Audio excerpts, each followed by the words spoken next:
Welcome to Beyond SciFi. If you love stories of courage, mystery, and the edge of the unknown, make sure to subscribe and join our growing crew among the stars. The battlefield still smoked when the cubs found her, sprawled face down in the scorched alien grass, her armor blackened and cracked like ancient pottery. They crept from the bushes on trembling limbs, eyes wide with terror and something else, recognition. These were the same cubs she'd taught to count in English months ago. The ones who'd watched their parents hiss warnings about the strange off-worlder who'd wandered into their village, asking for shelter. But she'd saved the smallest one from the greenhouse fire, dragging him through collapsing beams while his parents screamed outside. And after that, everything changed. The village council had argued for 3 sunsets about whether to let her stay. Elder HFY had pounded his staff, declaring humans too volatile, too prone to violence. But she'd simply sat in the dirt outside the meeting hall, waiting, patient as stone.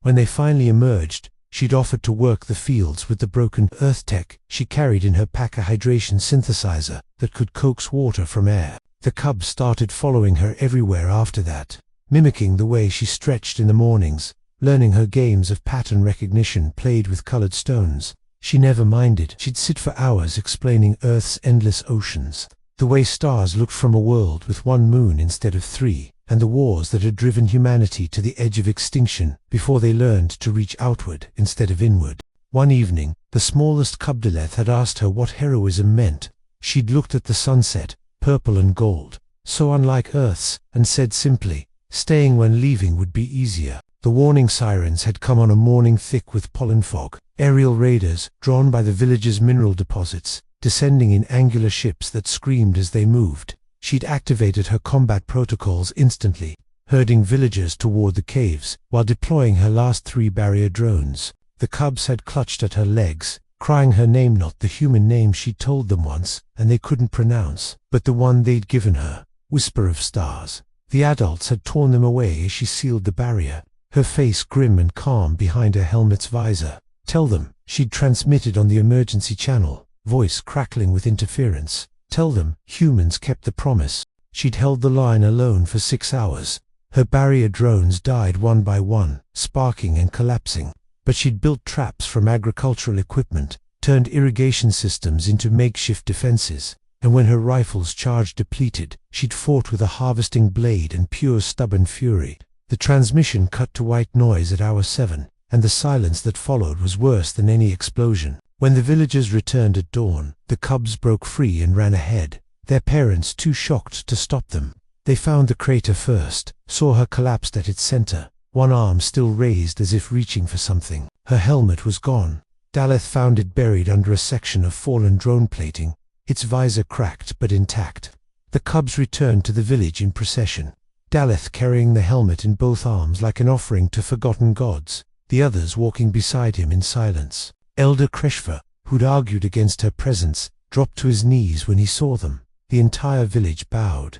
They built a pyre according to what little they knew of human customs, but it was the cubs who placed her keepsakes around ether-colored pattern stones, a data chip with photos of Earth's oceans, a ration bar wrapper she'd kept as a joke.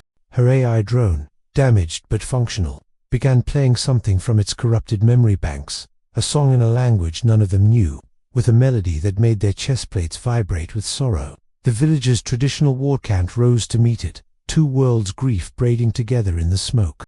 Daleth stood before the council that night, speaking in both languages, his voice breaking on human phonemes. His throat wasn't built for "Essie was one of us," he said. Even if she bled stars instead of sap, the elders declared her an honorary warrior of the Catharan people, and her helmet was placed in the Hall of Remembrance, lit by bioluminescent fungi that the cubs tended every evening.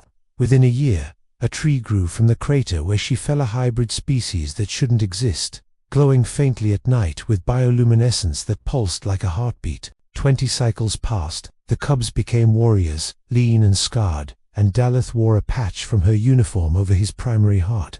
When the human expedition ship arrived, their diplomat's face went pale at the welcoming ceremony. Elder HFY, ancient now, his carapace silvered, approached with the helmet cradled carefully. "Your kind honored us first," he said in flawless English. "Now we return it." The human diplomat bowed so deeply her forehead touched the ground, tears cutting tracks through the dust on her face. May, I know her story. Daleth led them to the memory tree, its roots deep in alien soil, its branches hung with tokens from 100 cubs she'd never met. Embedded in the trunk, preserved in crystallized resin, was her last data chip. When they activated it, her voice emerged, young and tired, and somehow still hopeful. If you're hearing this, I hope I mattered. I hope they remember. I hope someone tells Earth we found friends out here.